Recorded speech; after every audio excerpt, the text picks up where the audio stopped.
Je suis curieux de voir s'il y a des trucs sympathiques à faire sur les blockchains de la OP Stack. Oh, sur la Superchain, j'avais oublié. Et d'ailleurs, on a un filtre Superchain sur DeFi Llama. Ça y était pas ça à l'époque, ou alors j'avais jamais fait attention. Donc, qu'est-ce que ça donne l'écosystème d'Optimism? Alors sur DeFi Llama, il y a l'air d'y avoir une vingtaine de blockchains sur cet écosystème. Alors je vais... Ah, c'est déjà trié par TVL sur la DeFi. Mode, il y aurait 0$. Il y a un problème du coup sur les chiffres de mode. Qu'est-ce qu'on a? On a la blockchain Jambon, AM, littéralement. De toute façon, il n'y a pas l'air d'y avoir grand-chose là-bas. On a Redstone, Form Network, Cyber, Zora, évidemment, Shape, je connais pas Shape, WorldChain.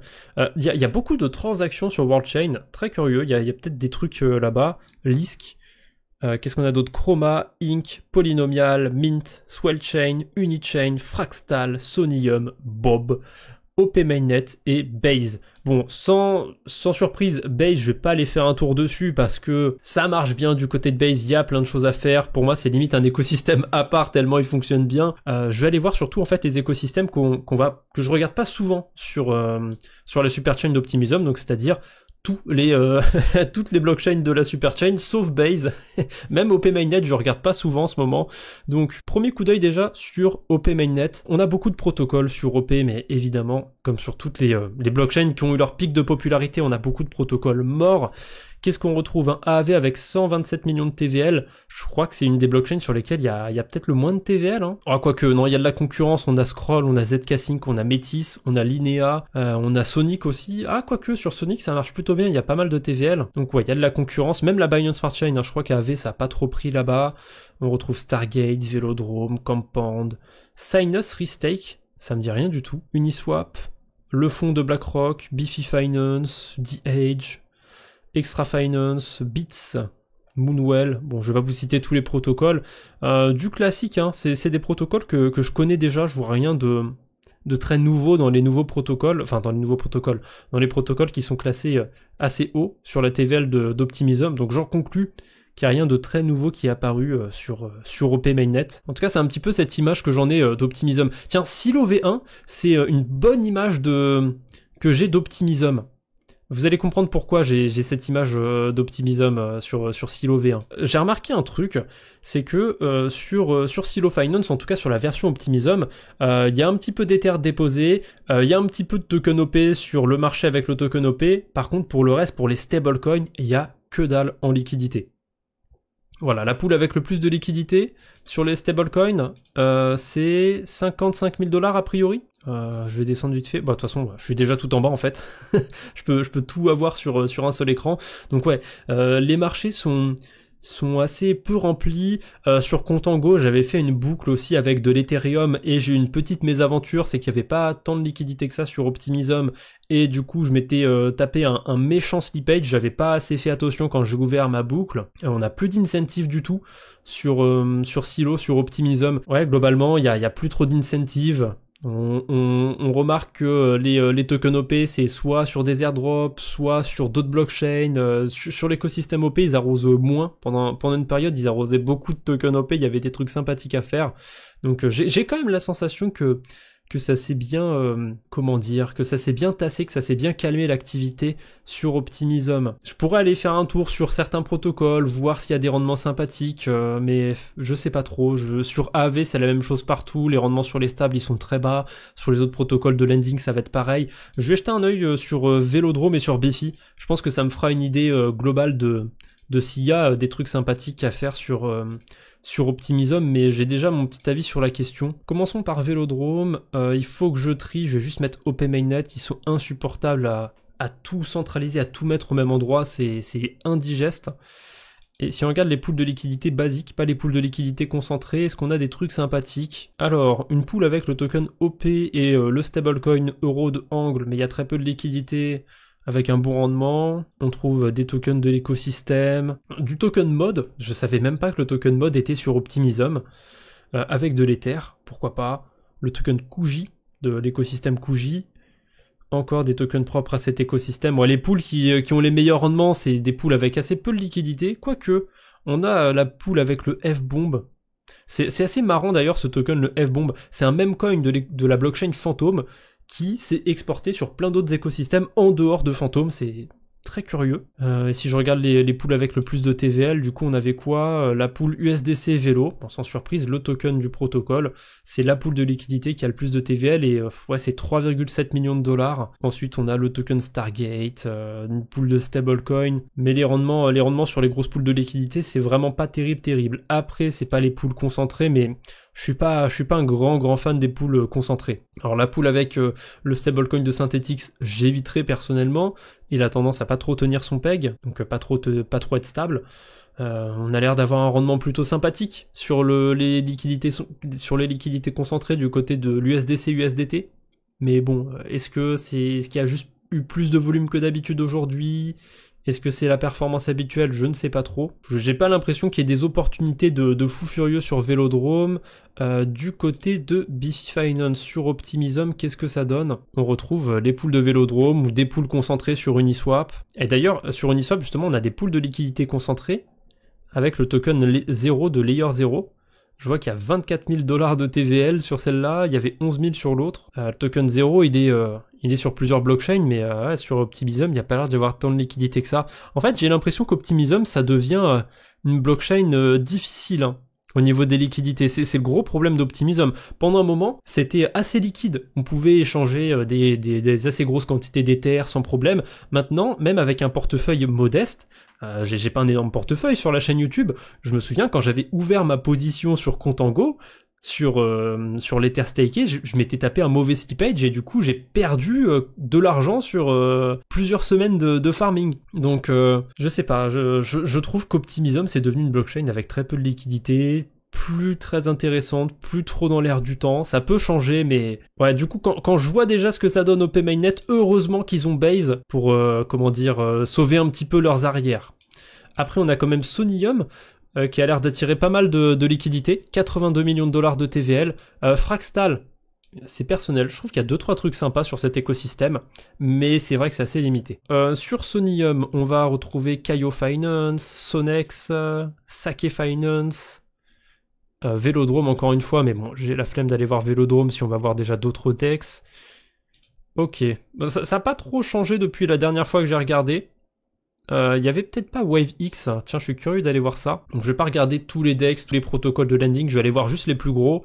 Je vais regarder aussi WaveX, ça m'intrigue, c'est un fork de GMX.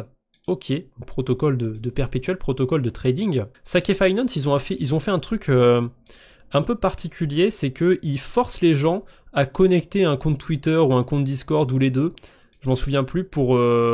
ils sont obligés d'utiliser, de lier un compte Twitter pour utiliser le protocole, si je me souviens bien. Oh, il y a des rendements sympathiques sur Sake Finance, en tout cas pour du lending, c'est plutôt sympa.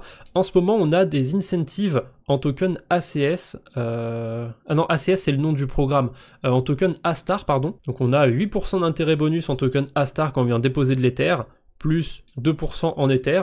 Donc 11% quand on vient déposer de l'Ether, c'est pas mal du tout. Après, les incentives, pardon, il me semble qu'elles durent 1 mois, non? J'ai un doute, et je crois que ça a commencé depuis quelques temps. Je me souviens plus exactement combien de temps dure le programme, mais vaut mieux se renseigner avant de déposer sur Sonium. Qu'est-ce qu'on a d'autre? Le token A-Star éventuellement, mais j'en ai pas. Les stablecoins, c'est un peu mieux, c'est mieux que sur AAV évidemment, mais c'est pas trop ça. Et le gros du rendement, c'est encore une fois en token A-Star. Et d'ailleurs, ce programme de liquidité, d'incentive, je sais pas si les tokens sont réclamables quand on veut, ou alors si c'est à la fin du programme. Il y a pas longtemps, Fuel Network, donc la blockchain Fuel, ils avaient lancé un programme d'incentive avec des intérêts bonus qu'on pouvait aller farmer sur certains protocoles, mais ils ont été distribués qu'à la fin du programme. Donc si on voit un 20% d'intérêt au début, il faut que le token reste à la même valeur à la fin du programme, vous comprenez, pour qu'il y ait 20% d'intérêt réel. Donc si le token, son prix est divisé par 5, le rendement il est divisé par 5 aussi. Là c'est pareil, sur les tokens A-Star, si c'est récupérable quand on veut, ça va, si c'est récupérable qu'à la fin de la période, c'est un peu moins sympathique. En tout cas, si on est bullish sur le token, à la limite, ça peut être cool, mais moi je suis pas particulièrement bullish en ce moment sur les alts au global, donc on peut aussi être payé a priori sur certains emprunts, sur l'emprunt de Solv BTC, mais il y a très peu de liquidité. On n'est pas payé sur l'emprunt d'Ether, mais bon, il y a moyen d'en emprunter, de le redéposer, ou éventuellement de faire des boucles avec plusieurs portefeuilles si c'est pas faisable sur le même portefeuille. En plus de ça, on farme des points à la con. Ouais, pourquoi pas. Sake Finance, le protocole de lending, ça me vend pas du rêve non plus. C'est pas les meilleures stratégies, c'est même pas dans le haut du panier, mais c'est au-dessus de la moyenne. Je pense des protocoles de lending, même largement au-dessus. Untitled Bank. Ah, je crois que j'avais regardé brièvement, parce que j'aime bien les protocoles de lending, et c'était un peu mieux. Hein. Ouais, déjà je vois rendement de 20% sur l'USDC, 27% sur de l'Ether. Ça donne un peu plus envie. Hein. À 27%, c'est pas mal. Et là, on est payé en grande partie en token ACS, en token Astar, pardon. Mais ils mettent ACS à chaque fois, c'est chiant. Par contre, c'est divisé en deux sections. Je me demande s'il n'y a pas une partie qui est payée maintenant et une partie qui est payée plus tard. Parce que sur l'autre protocole, sur Sake Finance, j'avais vu qu'il y avait des points aussi ACS. Ok, il y a assez peu d'emprunts sur certaines poules de liquidité, il y a même moyen d'être payé à emprunter.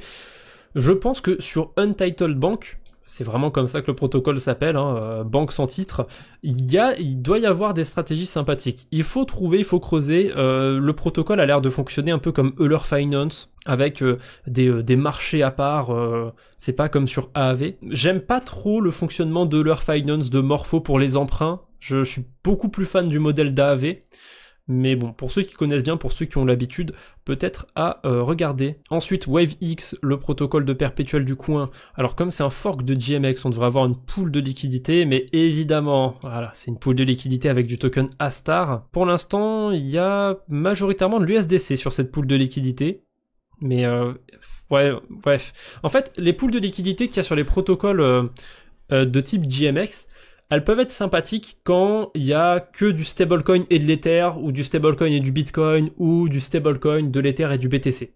Je les trouve sympathiques parce que c'est des tokens typiquement dont j'ai envie d'être exposé. Là, s'ils rajoutent du token Astar, certes, Astar Sonium, c'est l'écosystème. Donc c'est logique de le retrouver là, mais j'ai pas envie d'être exposé à ça. Donc l'apport de liquidité, le LP, c'est sans moi. En plus, le rendement, il est pas dingue parce que il y a 11% d'intérêt bonus avec le programme ACS et 14% de Earn APR, donc je suppose de frais du protocole. Ils ont pas l'air de... Il y a très peu d'open interest. Hein. $8000 sur le token Astar. Il y a que deux tokens à trader. Après, niveau du volume, c'est un petit peu mieux. $1 million sur 24 heures. Et sur Astar, 279 000 $. Ouais, c'est pas beaucoup. Hein. Sonium, c'est un peu un tout ou rien.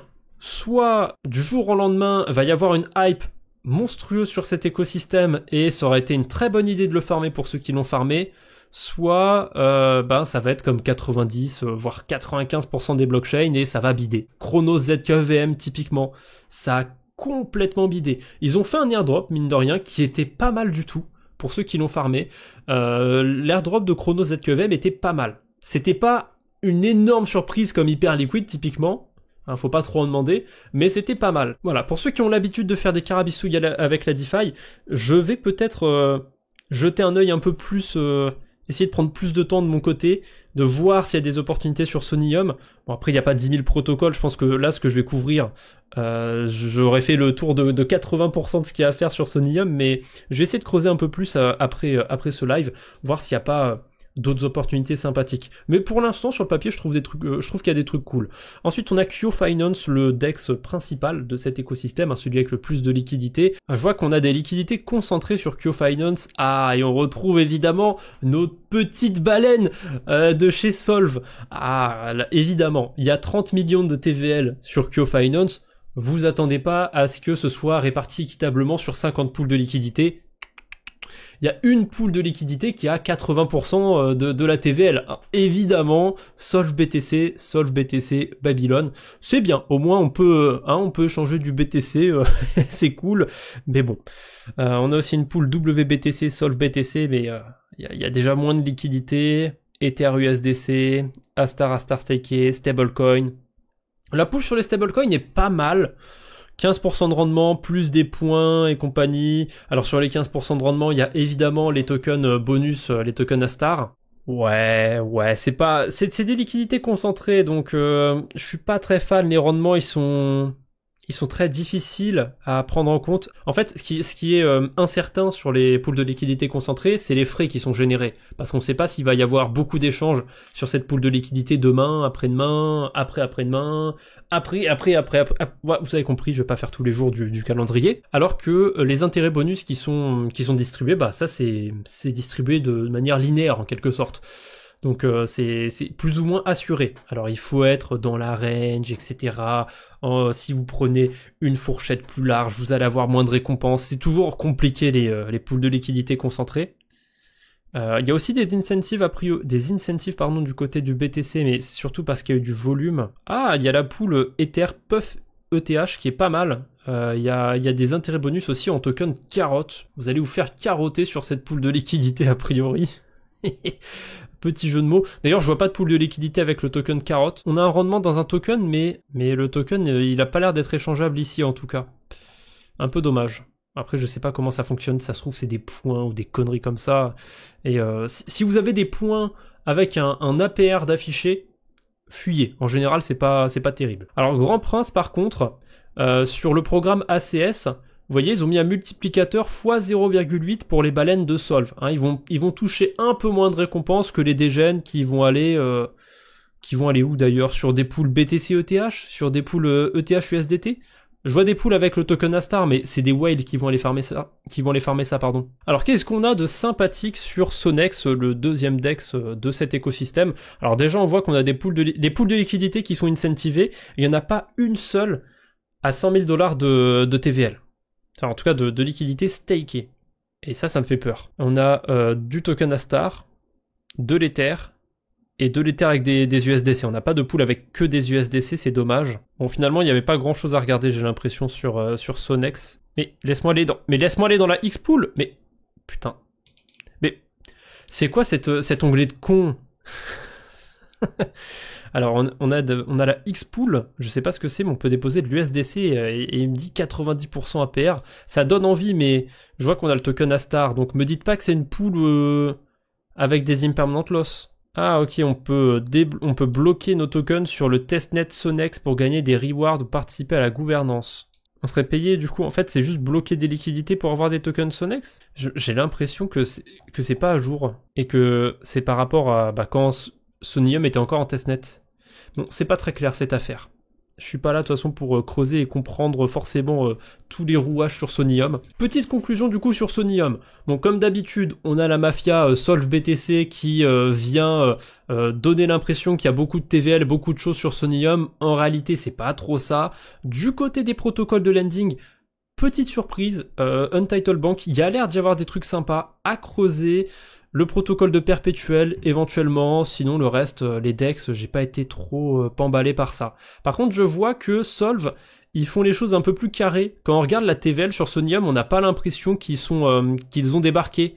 Parce que rappelez-vous, ceux qui se souviennent de Mode et compagnie à l'époque, quand Solve il débarquait sur un écosystème, la TVL elle te faisait des pentes à 90 degrés, tu comprenais rien, le truc il passait de 10 millions à 150 millions d'un coup. Je crois que ça doit être visible du côté de... Putain, il y a une blockchain qui a été lancée pendant 10 mois, il se passait rien dessus et d'un coup la TVL elle a explosé. Ok, c'est bon. C'est revenu Taiko. Pour vous montrer, pour vous imaginer un petit peu ce que c'est la mafia Solve BTC, Taiko c'est un bon exemple.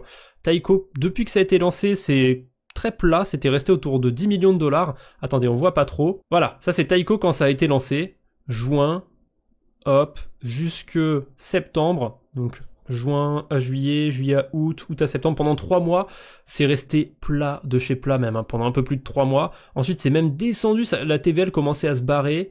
Alors que en plus, vers septembre-octobre, je pense que le prix d'Ether devait s'apprécier plutôt. Quoique, je sais plus quand il était à 4000 $. Ah, il s'appréciait peut-être plus déjà. Bon, c'est pas grave, puisque en novembre 2024, il y a la mafia, Solve BTC, et peut-être d'autres protocoles de whale qui sont venus sur Taiko et qui ont sauvé la DeFi sur Taiko. Regardez-moi ce graphique magnifique. On dirait même pas qu'ils sont passés par là. Hein, voilà. Oh, on passe de 6 millions de TVL à 400 millions, c'est sûrement parce que on build énormément et que c'est super intéressant ce qu'on fait. En fait, les chiffres parlent d'eux-mêmes, il y a rien à faire sur Taiko, c'est chiant comme la lune. Et les baleines, pourquoi les baleines ont bridgé sur Taiko, pourquoi il y a eu des liquidités là-bas? Parce qu'il y a eu un programme d'incentive, un peu comme sur Sonium, avec le programme ACS, où globalement, tu déposes des liquidités, tu récupères des tokens Taiko. C'est aussi simple que ça. Donc, si t'arrives avec 500$, tu vas récupérer 1$, 2$. Mais si t'arrives avec 500 000$, tu récupères 1000, 2000, 5000$. C'est plus intéressant déjà. Bon, continuons cette narrative, ce sujet de la super chain. Je vais essayer de finir ça. Fractal, du coup, qu'est-ce qu'il y a à faire sur Fractal? Alors, je vous spoil, il y a 3 trucs. Il y a le protocole Curve. Il y a le protocole Balancer où il y a des trucs sympas. Convex, ça vient par-dessus Curve, donc il y a forcément des trucs sympathiques. Et sur Frax Finance, il peut y avoir peut-être 2-3 trucs, mais globalement, c'est pas terrible. Donc pour moi, c'est Curve et Balancer.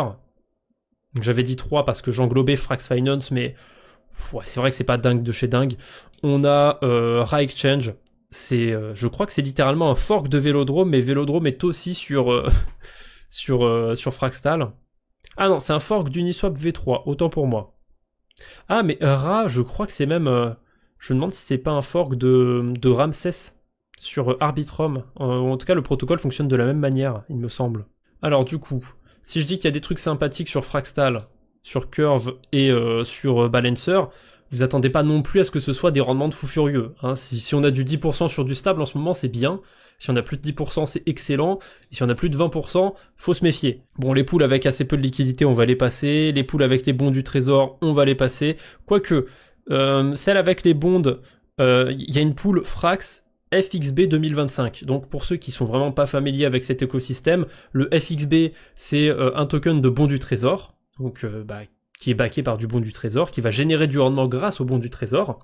Et ils ont une date de maturation. Il y en a un qui mature en 2055. Si vous êtes un minimum sensé, que vous connaissez la DeFi, vous comprenez très vite pourquoi c'est une mauvaise idée de s'y exposer.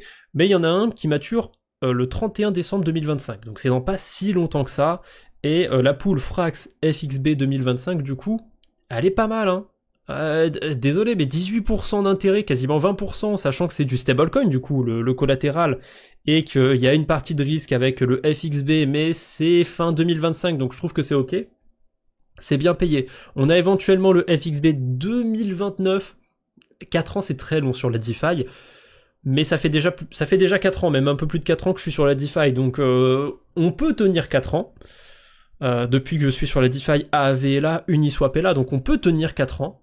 Mais ouais, même PancakeSwap, hein. PancakeSwap, ça fait plus de 4 ans. PancakeSwap, c'était septembre. Je crois que c'est septembre 2020. PancakeSwap aura 5 ans cette année. Ensuite, on a une pool Frax SDAI, une pool avec de l'Ether staké autour de 12%. Le souci, en fait, de la blockchain Fractal, c'est que depuis Ethereum, c'est facile de bridger. Depuis d'autres écosystèmes, c'est de la merde. Globalement, c'est naze. Ou alors, sur sur 1000$ et moins, ça peut être ok au niveau des frais, mais il faut être exposé généralement au token Frax. Donc, il y a des désavantages. Les rendements, en fait, je pense que les rendements viennent pas forcément contrer ces désavantages, mais petite cerise sur le gâteau, c'est qu'il y a des points fractal, et ça, c'est pas tant farmé que ça. Alors le souci, c'est qu'il y a des stratégies qui permettent d'en farmer énormément, notamment la stratégie autour du token de bond qui mature en 2025. Je l'avais même faite cette stratégie pendant un moment, et j'ai bien fait de sortir de la stratégie. Pourquoi j'ai bien fait de sortir de la stratégie? Eh bien, on va regarder le cours du FXB. Alors quand je suis rentré sur la stratégie, on était à 22-23 centimes, et en fait le token avait une décote. Il était censé valoir plus, et il est remonté à son prix réel en quelque sorte, vers 30 centimes. Et ensuite, là depuis, les gens ont commencé petit à petit progressivement à arrêter de farmer autour du FXB, donc s'ils arrêtent de farmer, ils vont vendre leur token FXB, ils vont pas attendre jusqu'en 2055. Voilà, sans surprise, le FXB il est revenu au prix où j'étais rentré. Je crois même que j'étais rentré plus haut que ça, j'ai dû rentrer... Je suis arrivé sur la pool, je suis arrivé sur le FXB vers 25 centimes, je crois. Donc là, je serais en perte. Certes, j'aurais farmé beaucoup plus de points si j'avais encore mes FXB aujourd'hui, mais j'avais déposé genre 40$ et je crois que j'avais récupéré 10$ de yield plus des points. Est-ce que je sacrifie le yield que j'ai récupéré plus éventuellement les liquidités que j'ai déposées pour plus de points? Je sais pas. J'ai pas récupéré grand chose, mais j'avais pas risqué grand chose non plus. Donc je me suis dit, allez, tant qu'à faire, je vais sortir avec du positif sur cette stratégie. Si c'est pas beaucoup farmé, tant pis. Si les points peuvent valoir quelque chose, tant mieux. D'ailleurs, Alakazu qui dit sur le chat, sur Fraxtal, les FXTL, penses-tu quand ça va être utile un jour? Ça va être utile un jour, je pense. Quand, c'est difficile à dire. Il me semble, je suis sûr à 90% que j'ai dû le voir dans la documentation ou quelque chose comme ça, qu'il y avait une date à peu près, ou une temporalité qui comptait respecter pour cet airdrop autour de Fraxtal. Je suis sûr qu'ils vont pas la respecter, mais je pense que ça, c'est mon avis, il y a des chances que ça tombe cette année, l'airdrop du côté de Fraxtal. Après, ils avaient dit qu'ils allaient soit faire un nouveau token Fraxtal, soit airdropper via des tokens de gouvernance qu'ils ont déjà, le FXS. Donc sur Curve, les poules de liquidité, elles sont ok tiers. Est-ce qu'elles valent le coup d'aller là-bas? C'est compliqué. Je pense que si on a des liquidités encore sur Fraxtal, c'est cool de les laisser. Si on n'en a pas nécessairement, soit on part depuis Ethereum et ça va, on n'est pas trop impacté au niveau des frais de bridge, soit on part depuis un autre écosystème et c'est un peu histoire d'eux pour se diversifier. Par contre, sur Balancer, la pool SDAI et SFRX USD, sur Frax, on a l'habitude des noms de tokens compliqués. Donc globalement, c'est du Frax staké. C'est le stablecoin staké. Donc une pool qui génère 23% d'intérêt, c'est payé en grosse partie en token de gouvernance, donc ça va, c'est ok d'être payé en FXS, c'est liquide, en tout cas plus ou moins liquide sur cet écosystème. 23% au total, c'est la pool la plus sexy de stablecoin sur Fraxtal. On a aussi, on a aussi l'USDE Frax en dessous, mais il y a très peu de TVL. Mais là, le rendement, il est payé en token balancer. Et je crois que le token balancer, il doit pas être très liquide sur Fraxtal. Donc ouais. La pool SDAI, SFRX, USD est pas mal. Frax, on a vite fait le tour. Il y a très peu de choses sur cet écosystème. Ils sont très centrés sur leurs propres produits, en fait, Fraxtal. Il y a beaucoup de choses du côté de Frax Finance. Ils ont leur propre protocole de bond, ils ont leur propre Ether staké, ils ont leur propre stablecoin, ils ont leur propre DEX, ils ont leur propre agrégateur, ils ont leur propre plateforme de lending, ils ont tout. Ils ont pas besoin, en fait, limite d'avoir... un layer à eux, pourquoi pas, mais avoir des applications, ça leur sert limite à rien, j'ai l'impression, Fraxtal. Ils ont tout. Ils ont tout. Pourquoi vous emmerdez à amener des protocoles chez vous? Je sais pas.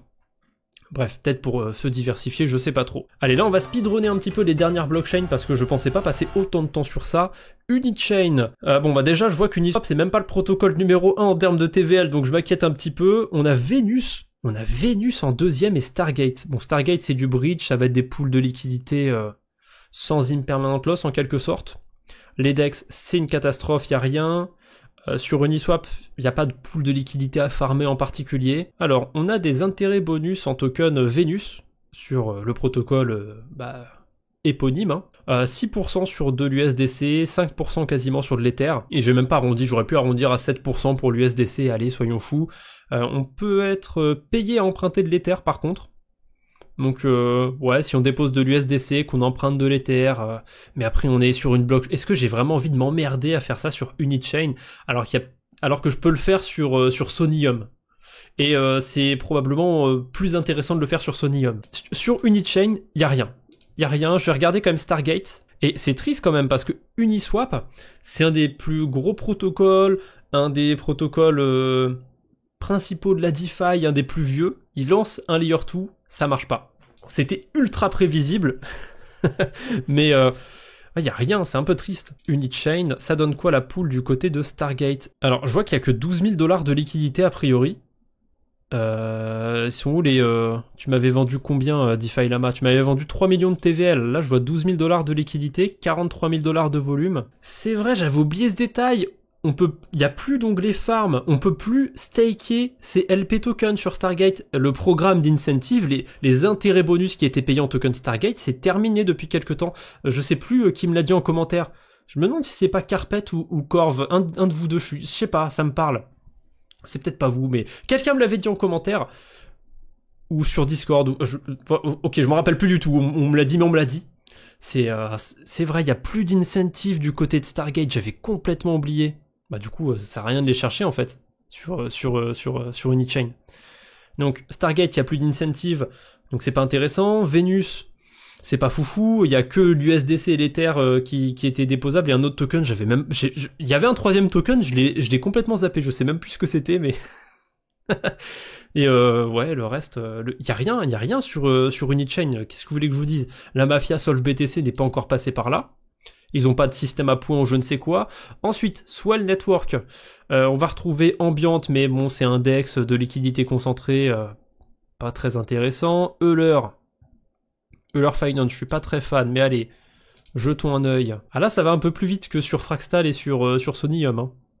On enchaîne. Hein. Alors, Earn, non, je suis sur Ethereum, là, ça m'intéresse pas. Je vais aller voir sur Swell Chain. Donc a priori, on a un Vault, ici, enfin un marché plutôt. On peut déposer de l'Ether, on est payé à 4%. On a des rendements bonus en token Swell, c'est du W-Swell, donc ça a l'air d'être des tokens bloqués ou je ne sais quoi. Ça termine dans une semaine, le programme, donc peut-être que ça va être renouvelé, mais si c'est pas renouvelé, c'est pas terrible. C'est là qu'il y a quasiment toute la TVL. Le reste, ça va être de l'Ether staké. Donc on va avoir c'est du rendement d'Ether staké plus des points éventuellement, mais bon, les points valent pas grand chose. Par contre, du côté emprunt, c'est peut-être un peu mieux, il y a peut-être des stratégies, non? Ah, c'est incentivé aussi en token Swell, mais ça termine le 25 mars. Et il y a moyen d'être payé à emprunter. Donc je pense que c'est pour ça qu'il y a autant d'Ether qui sont déposés, parce qu'il y a des gens qui viennent faire des boucles avec de l'Ether staké, mais... Ouais, globalement... c'est ce qu'on peut faire sur... Après, c'est pas très étonnant. Swell Chain, c'est un layer 2 d'un protocole de liquid staking. On peut s'attendre à quoi à part faire des boucles sur du liquid staking? C'est vraiment tout ce qui permettent de faire. Alors, c'est pas vrai, il y a aussi du DEX, il y a un DEX. Il y a un DEX. C'est pas dingue. C'est clairement pas dingue ce qu'il y a sur Swell Chain. Donc, next. En plus, la TVL, elle a déjà été divisée par 2. Et c'est pas le prix d'Ether qui a été divisé par 2 depuis le 2 février, donc il y a déjà des flux sortants, alors que l'écosystème est tout neuf, tout récent. Ensuite, on a Bob, un layer 2 du coup sur la superchain, il me semble qu'ils sont aussi sur la narrative Bitcoin, BTCFi et compagnie. Alors, je vais même pas vous faire l'affront de regarder les protocoles, pour la simple et bonne raison que dans les protocoles qui ont le plus de TVL, on voit Bedrock, UniBTC, donc c'est du liquid staking sur du BTC, sur Babylon et compagnie. On a Avalon, protocole à points avec leur stablecoin à la con et et du BTC staké par milliers. Une plateforme à points, Euler. Ah, Euler, il y a peut-être des trucs à voir là-bas. Les DEX, j'ai la flemme. Hein. J'ai giga la flemme. Je vais aller voir Segment Finance par contre du côté du lending, parce que lui je l'ai pas vu jusqu'ici. Alors lançons l'application. Ils sont déjà à leur saison 3 Bob Fusion saison 3. Et je crois qu'il n'y a pas eu d'airdrop encore. Quand un projet est à sa saison 3 et qu'il n'y a pas d'airdrop, c'est pas bon signe. Je dis rien, mais Arbitrum, ils n'ont pas fait de saison. Base, ils n'ont pas fait de saison. Optimism a fait des saisons. Ils n'ont pas vraiment fait des saisons, mais ils ont fait plusieurs airdrops comme ça, plusieurs salves d'airdrop. Ce serait peut-être pas un bon modèle au final. Hyperliquid, on en reparlera. Montez pas sur vos grands chevaux, on en reparlera. Donc qu'est-ce qu'il y a à faire sur Segment? Alors Segment, je sens que c'est un protocole à points. Je vois point, multiplicateur, point. Ça me rend fou quand je vois ça sur un protocole. Ah voilà, on retrouve du Solve BTC évidemment. On retrouve du Solve BTC. Oh, du LBTC, j'aime bien, mais il y a peu de liquidité. Après, en termes d'emprunt, est-ce qu'il y a des emprunts vraiment sympathiques à faire? Emprunter de l'USDC à 19%. Non merci, sans moi. Emprunter un stablecoin à la con que je connais pas à 22%, encore moins, surtout quand il n'y a pas de liquidité. Pas terrible segment sur Bob. Ensuite, on a Inc. Alors, Inc, les 8 premiers protocoles, c'est des DEX. Et sur Uniswap, il y a $2 de TVL. Est-ce que j'ai besoin d'aller voir? Sur Curve, il y a $274. Est-ce que j'ai vraiment besoin d'aller regarder en détail ce qu'il y a sur Inc? Je vais juste regarder le deuxième DEX le plus gros, en dessous de Vélodrome. Je suis curieux. Parce que du coup, c'est un protocole un peu propre à cet écosystème. Ouais, c'est du classique, l'interface. Hein. Les pools, c'est du classique. On voit qu'il y a énormément de volume. Hein. La pool avec le plus de volume sur 24 heures, c'est USDT Ethereum. InkySwap, du coup, poubelle. Lisk. Bon, bah, Lisk, il n'y a rien du tout. Hein. On a du lending, on a des DEX. Fut un temps à la Kazoo, je sais, il y avait une pool sympathique sur Lisk, sur Bifi. Mais c'est plus le cas maintenant. Ce n'est plus le cas maintenant. Il y a très peu de protocoles. Après, c'est des gros... c'est plutôt des gros protocoles au moins, c'est déjà ça, mais... Il y a peut-être la petite pool de liquidité qu'on peut trouver sur du stablecoin qui est encore un peu incentivé. Je me souviens que j'avais parlé de Lisk de Ionic sur la blockchain Lisk pendant il y a longtemps, c'était il y a quelques mois, parce qu'il y avait des incentives, il y avait des intérêts bonus en token LSK. Mais la super chain, c'est une chaîne qui fonctionne et une chaîne qui fonctionne, 3-4 chaînes qui sont bancales et le reste c'est poubelle. Voilà, c'est mon avis sur la super chain. J'ai du mal du coup à être bullish sur cet écosystème, je sais pas. Et en plus, je vois pas où est l'apport de valeur sur le token OP. Quand je vais faire des carabistouilles sur Base, quand je vais sur Base, je ne vois pas le token OP. Littéralement, il n'y a pas le token OP, j'ai l'impression qu'il n'est pas bridgé sur Base. Juste, le fait qu'il n'y ait pas le token OP sur Base, ça montre quand même quelque chose. Ils ont bridgé le token mod sur Optimism. Ils n'ont pas bridgé le token OP sur Base, ou alors peut-être que, je sais pas, il y a peut-être des pools de liquidité, quelque chose comme ça, mais il me semble pas. Hein. Si je vais sur Extra Finance, ça va être un bon indicateur, ça. Il n'y a pas le token OP sur Base, je suis pas fou. Je crois qu'il y avait des intérêts en token OP récemment. Enfin, il y a quelques mois, quand on allait farmer sur Base, mais il n'y a pas le token OP. Donc il y a toujours ce truc, j'imagine, de oui, mais les frais qui sont générés sur les blockchains, ça va permettre de rarifier le token avec un système de burn ou je sais quoi. Bref.